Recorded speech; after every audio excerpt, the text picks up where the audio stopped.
ჩემს გულშემატკივარს ვეთქვი, რომ ძალიან მიყვარს ისინი. ჩემი არმია, ესე დავარქმევთ. ვუყურებ როგორც ჩემს დიდ ოჯახს, იმიტომ რომ ესეთ რთულ პერიოდში სულ ჩემს გვერდით არიან. იცით რა არის ამ გზას რაღაც სირთულეები მოყვება. ჰეითერები არიან, რაღაც რთული რაღაცები მოყვება და ეს ხალხია სწორედ, რომ ვერც წარმოგიდგენიათ როგორ ზურგს მიმაგრებენ. ძალიან სულ ჩემს გვერდით არიან და ამიტომაც ვაკეთებ ყველაფერს, რომ ისინი დაჯნაკმაყოფილები, ბედნიერები, აი როგორ ვიცეკვე წინა თემას დაუბრუნდები ამ სერიოზული ტრამვით, ხო?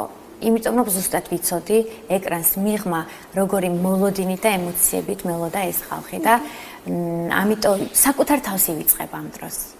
თუ გიყვარს რა თქმა უნდა შენი მაყურებელი და გულშემატკივარი. თუმცა ერთი მნიშვნელოვანი მომენტიც არის, მე დარწმუნებული ვარ თქვენ არ გჭირდებათ იმის შეგრძნება, რომ ხართ ძალიან ლამაზი, ძალიან ნიჭიერი, ძალიან ჭკვიანი, თუმცა ამის თქმა, თუნდაც გულშემატკივარის მხრიდან და ყოველჯერზე შეხსენება, ალბათ არის мотиваცია და მნიშვნელოვანი, რომ კიდევ უფრო მეტად, თქო, მხნედი იყოთ, მაშინ როდესაც ტრამვა გაწუხებთ, მაგრამ მაინც ეყავთ იმ მოცემულობაში, სადაც შეიძლება სხვა უბრალოდ დანებებული იყო.